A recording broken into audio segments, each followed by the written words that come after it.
किसान, बदलते भारत की शान।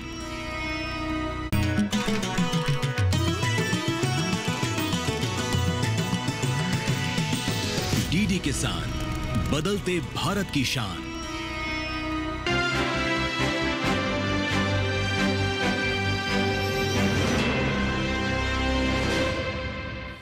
नमस्कार, एक बार फिर मैं राधिका चौधरी आप सबका स्वागत करती हूं खास मुलाकात में। देखिए, खास मेहमान होते हैं और बात किसानों की, अन्नदाताओं की होती है। ऐसे में बिहार की बात करें, यूँ तो पूरे हिंदुस्तान के अन्नदाताओं की हम चर्चा करते हैं, लेकिन बिहार को देश में पिछड़े राज्यों में गिना जाता है और इस बार केंद्रीय कैबिनेट में महत्वपूर्ण भूमिका रही है। इस बार माननीय प्रधानमंत्री जी ने 8 चेहरे जो है चुने गए थे बिहार से, उसमें से एक खास चेहरा जो है आज हमारे साथ है और खास मेहमान है। आपको बता दें, रामनाथ ठाकुर जी। सर, बहुत स्वागत। केंद्रीय राज्य मंत्री जी है, बहुत बहुत स्वागत आपका डीडी किसान। बहुत धन्यवाद। सबसे पहला सवाल मेरा ये रहेगा, क्योंकि पहली बार आप इस मंत्रिमंडल में शामिल हुए हैं, आपको कैबिनेट में जगह दी गई है। जब आपको ये पता चला तो कैसा लगा? सबसे पहले रिएक्शन क्या था? बहुत खुशी हुई कि मेरे जैसे साधारण आदमी को माननीय प्रधानमंत्री जी ने चुना, देखा, परखा, उसके बाद मंत्रिमंडल में रहने के लिए मुझे आमंत्रित किया।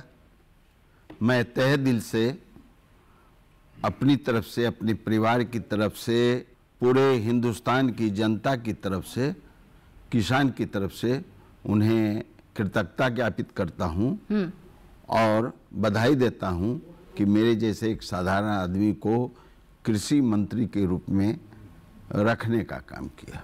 जी, अब बात सर देखिए, माननीय प्रधानमंत्री जी की करें तो वो बार बार किसानों की आमदनी दोगुना करना, किसानों को आत्मनिर्भर बनाना और किसानों को सदा ही पहली पंक्ति में लाने का प्रयास कर रहे हैं।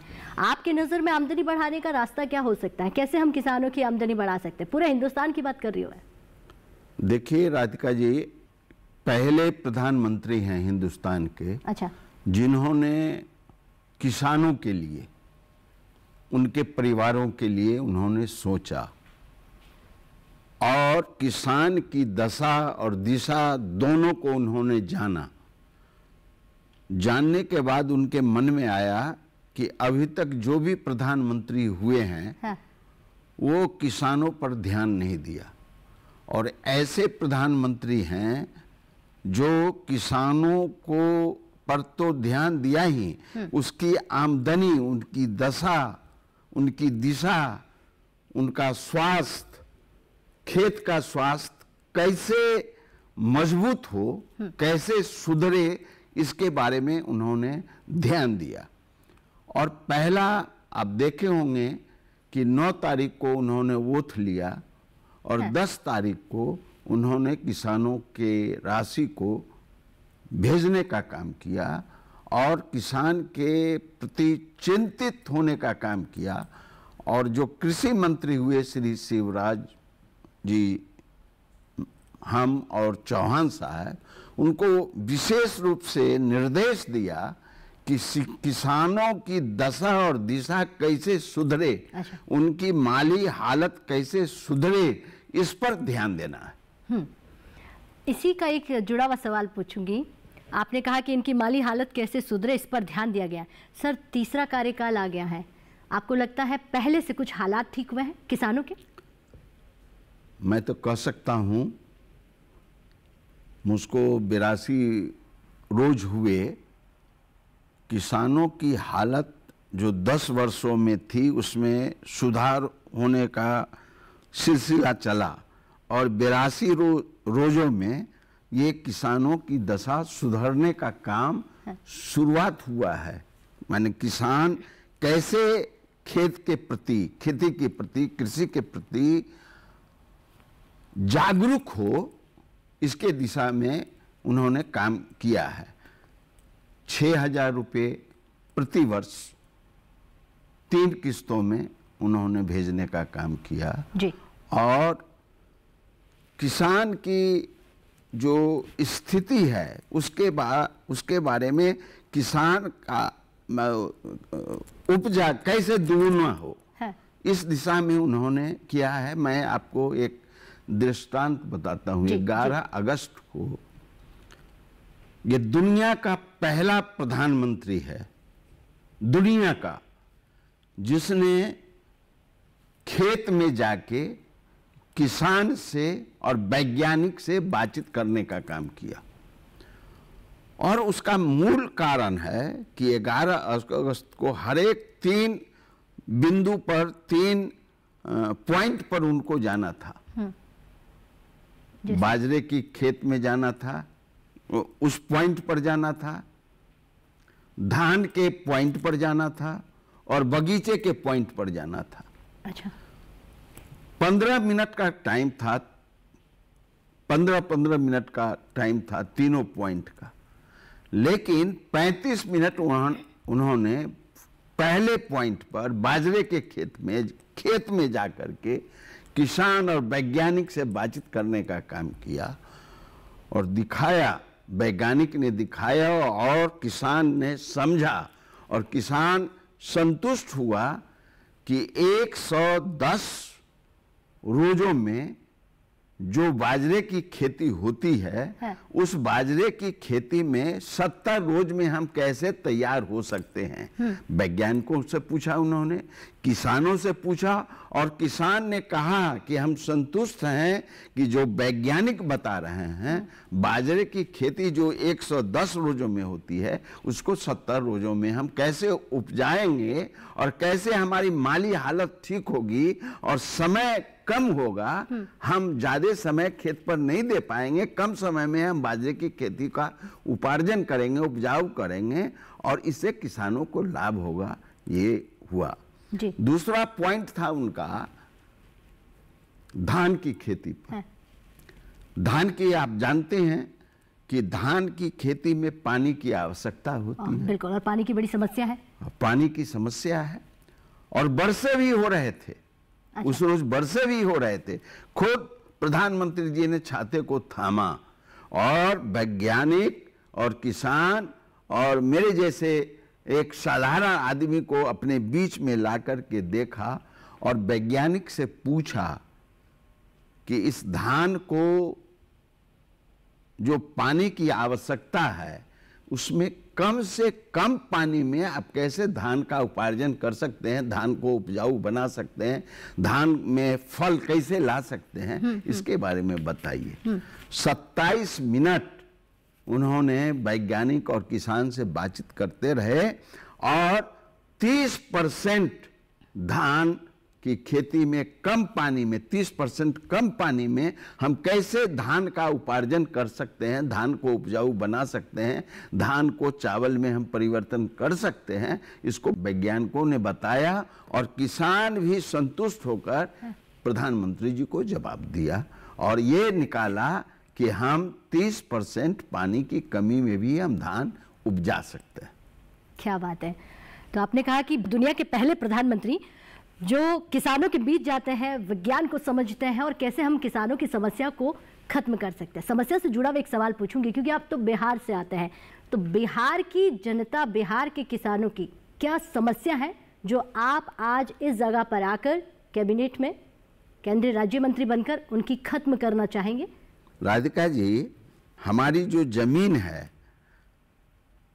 हम कैसे सिंचाई की व्यवस्था कर सकते हैं, हम कैसे चकबंदी कर सकते हैं, कैसे किसान को हम आत्मनिर्भर बना सकते हैं।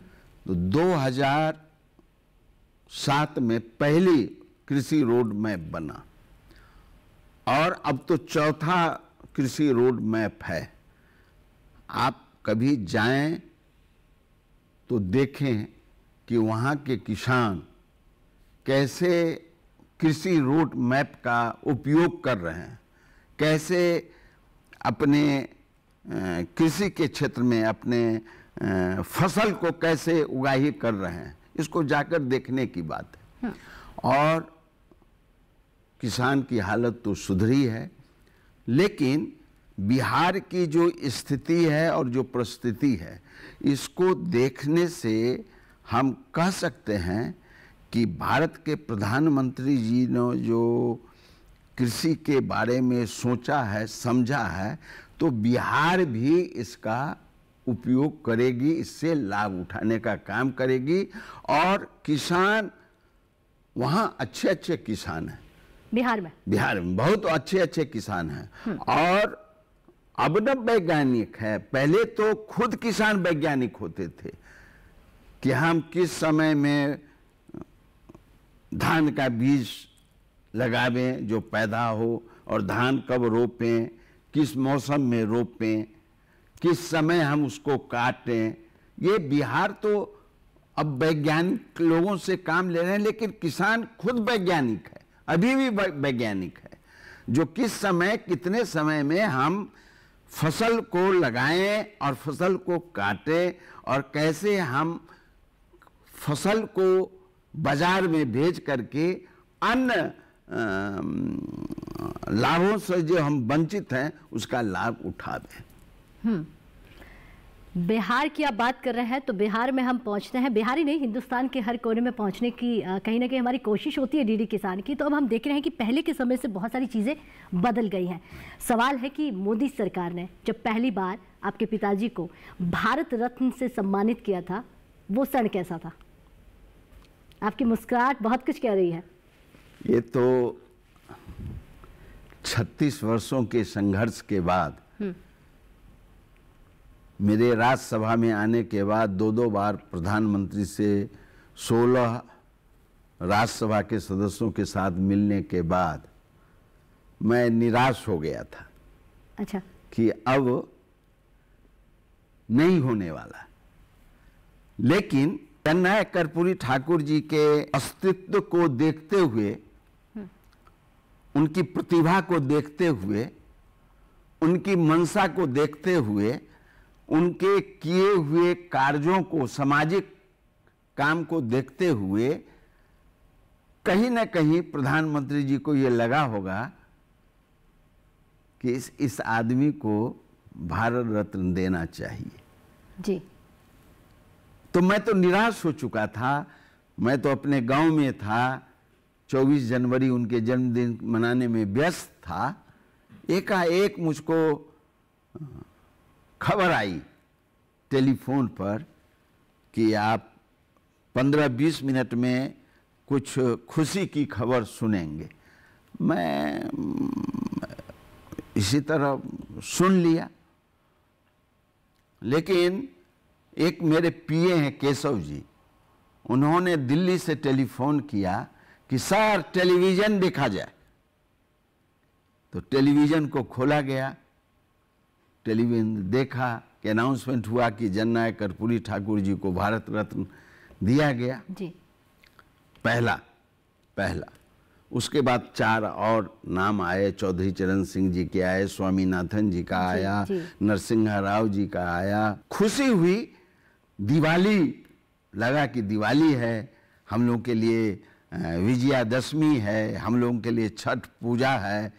ये खुशी हुई कि 36 वर्षों के संघर्ष के बाद भारत के प्रधानमंत्री जी ने ये सोचा कि जननायक कर्पूरी ठाकुर जी को भारत रत्न दिया जाए। खुशी की समा नहीं रह सकी, खुशी ही खुशी हुई पूरे परिवार में, और इसके जश्न के रूप में हमने मनाया।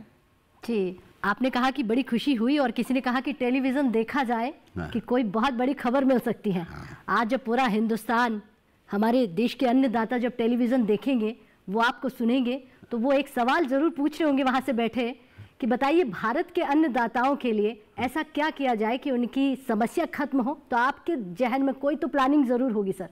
मैं एक घटना बताना चाहता हूँ राधिका जी। हाँ। मैं मैट्रिक का परीक्षा 1967 में दे के आया था। हाँ। गांव से पटना। तो सोचा था कि मेरे पिताजी डिप्टी चीफ मिनिस्टर हैं, शिक्षा मंत्री हैं, तो मैं उनसे मिलूंगा जी, पटना को देखूंगा, समझूंगा। तो संभवतः जिस रोज मैं पहुंचा उस रोज वो भागलपुर गए हुए थे। अच्छा। सवेरे मैं सीढ़ी पर बैठा हुआ था तो पिताजी आए, पूछा कि रामनाथ यहाँ क्यों आए हो, किस लिए आए हो। हमने कहा कि मैट्रिक की परीक्षा दी है, उस समय 3 महीनों पर रिजल्ट निकलता था, तो पटना घूमने आए हैं। तो उन्होंने कहा कि पटना मत घूमो, जाओ मेरे पिताजी के साथ कृषि में हाथ बटाओ। अच्छा। तो मन में थोड़ा दुख हुआ कि हम आए पटना घूमने, ही कह रहे हैं कि मेरे पिताजी के साथ जाकर के खेती में हाथ बटाओ। मैं चल पड़ा, उनका आदेश था, चल पड़ा, आया। बैसाख का महीना था। हाँ। उस समय कद्दू की खेती नहीं होती थी, मैंने शुरुआत किया गया था बैसाख महीना में कद्दू की खेती का कैसे उपार्जन हो, कैसे उपजाया जाए। तो 5 कट्ठा 5 धूर में हमने खेती किया कद्दू का, और उसमें पानी पटाया, उससे आय हुआ, तो खुशी भी हुई और आय भी बढ़ा और घर की स्थिति भी अच्छी हुई। शुक्रिया अदा करते हैं कि जो मुझको जो कृषि विभाग मिला है बहुत गुणकारी है। ये गरीब कैसे आगे बढ़े,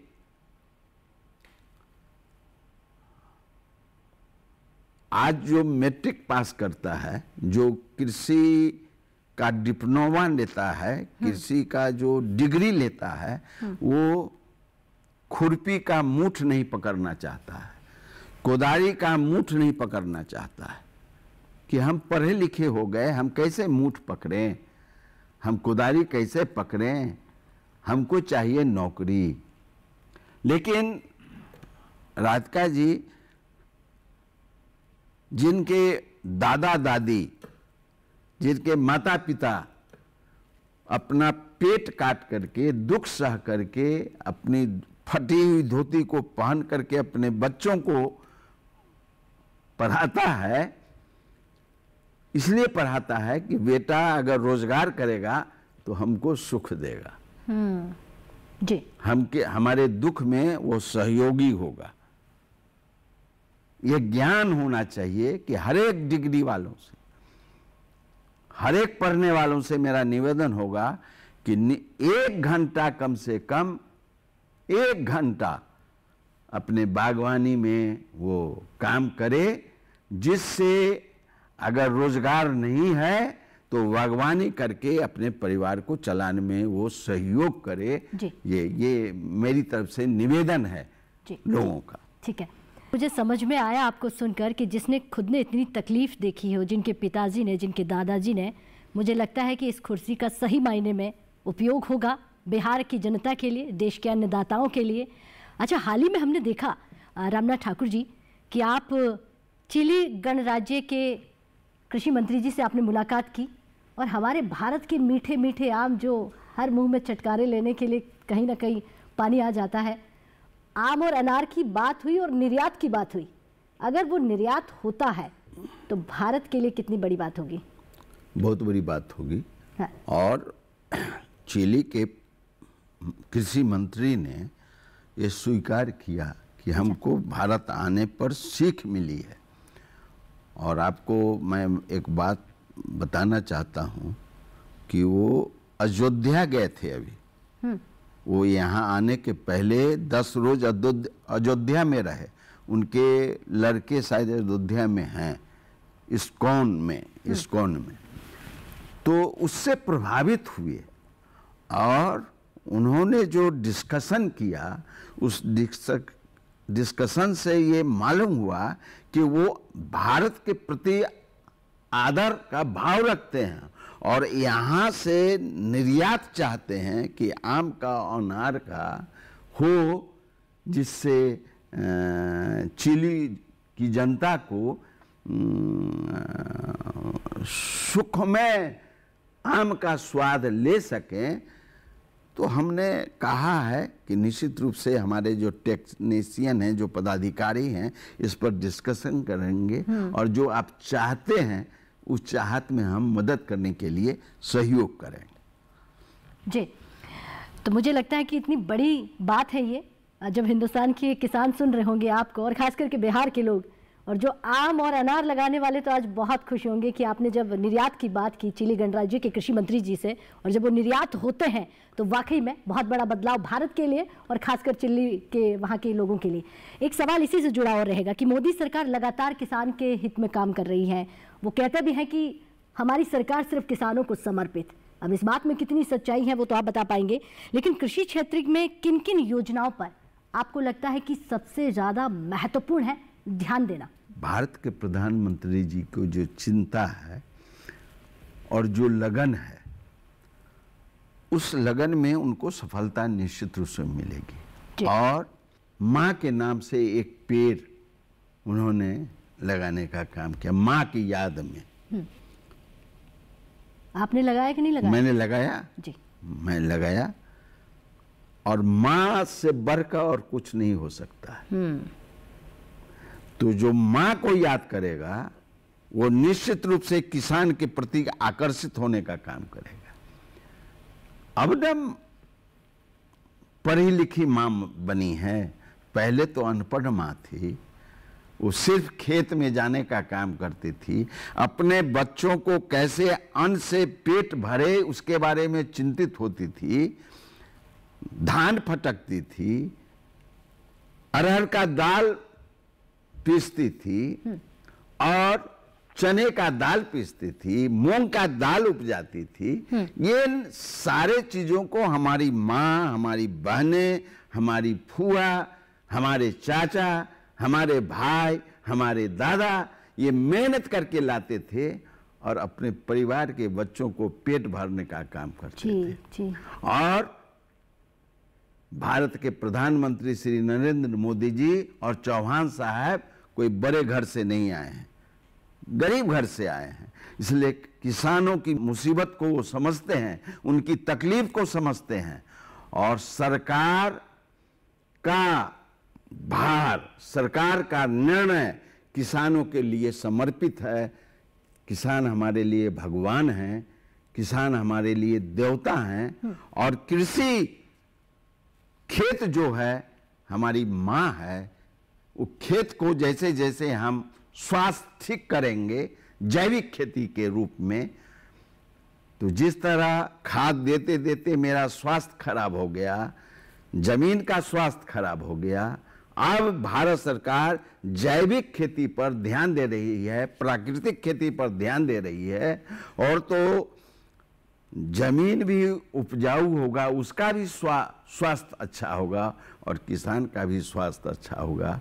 इसलिए हम आपकी तरफ से, इस किसान दूरदर्शन की तरफ से हम किसान भाइयों से निवेदन करना चाहते हैं, उनसे आग्रह करना चाहते हैं, उनसे आरजू करना चाहिए कि आओ सब मिलकर कृषि को प्राकृतिक खेत के रूप में उपजाओ, बिना खाद का उपजाओ, अपने स्वस्थ रहो और खेत को भी स्वस्थ रखने का काम करो। जी, आपने अभी प्राकृतिक खेती की बात की कि बहुत ज़रूरी है और माननीय प्रधानमंत्री जी इस पर ध्यान दे रहे हैं कि अब ये समय की मांग है।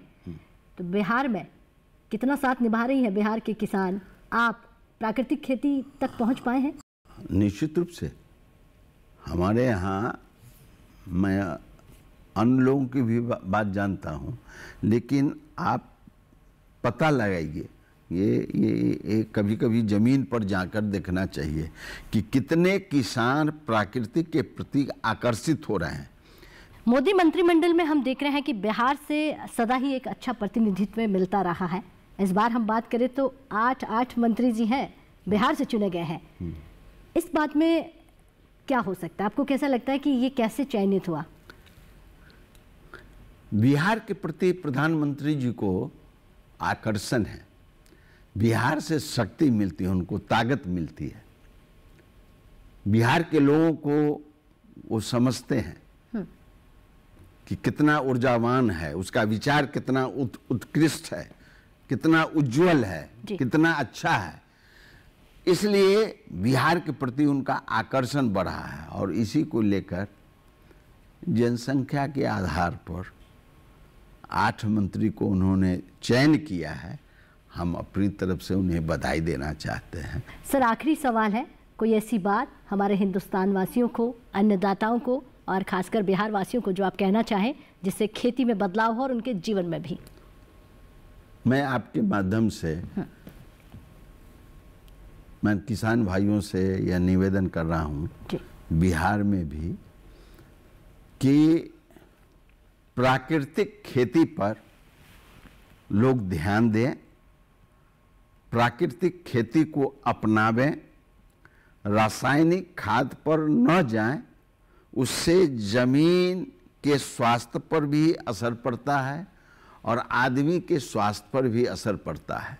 दोनों बचने के लिए हम एक नागरिक की हैसियत से किसान भाइयों से निवेदन करना चाहते हैं कि प्राकृतिक खेती पर ध्यान दें, प्राकृतिक खेती पर ही पूर्ण ध्यान दे करके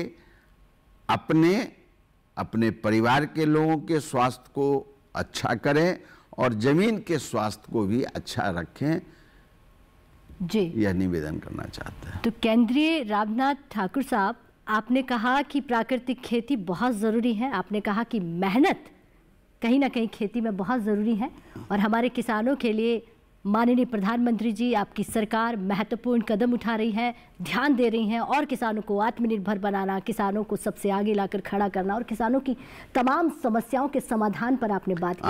आपने अभी बजट में 1 लाख करोड़ का उन्होंने प्रोविजन किया है। 1 लाख करोड़ का, जो सब्जियां सड़ जाती हैं, जो उपयोग नहीं हो पाता है, उसके लिए, भंडारण के लिए, उसके देखभाल के लिए, टमाटर हुआ, साग सब्जी हुआ, जो व्यर्थ में सड़ जाता है, गल जाता है, उसका कोई उपयोग नहीं हो पाता है। प्रधानमंत्री जी ने ये सोचा कि हम इसके लिए भंडारण की व्यवस्था करें। अगर भंडारण की व्यवस्था हो जाती है तो और किसान को अच्छा आय मिलेगा, अच्छी आय से वो अपने परिवार को अच्छे दिशा में ले चलने का काम करें। जी, बड़ी खुशी होती है कि जब आप खुद कई दिनों तक भोजन नहीं मिलता था, कई दिनों तक खाना नहीं मिलता था, वो किसान की समस्या को समझेंगे, उस पर समाधान भी करेंगे। और प्राकृतिक खेती पर आप ध्यान दे रहे हैं, आपकी सरकार ध्यान दे रही है। कई हमने बिंदुओं पर बात की, उनकी समस्याओं का समाधान क्या है वो आपने बताया और हमारे अन्नदाता सुनकर मुझे लगता है बहुत खुश होंगे कि हमारे साथ, हमारे बीच में एक ऐसे नेताजी हैं जो खुद खेतों से चलकर इस कुर्सी तक पहुंचे हैं। तो जाहिर सी बात है उनके दर्द और दुखों को आपके अलावा कोई नहीं समझ पाएगा। सर, बहुत बहुत धन्यवाद महत्वपूर्ण समय देने के लिए। डेली किसान पर।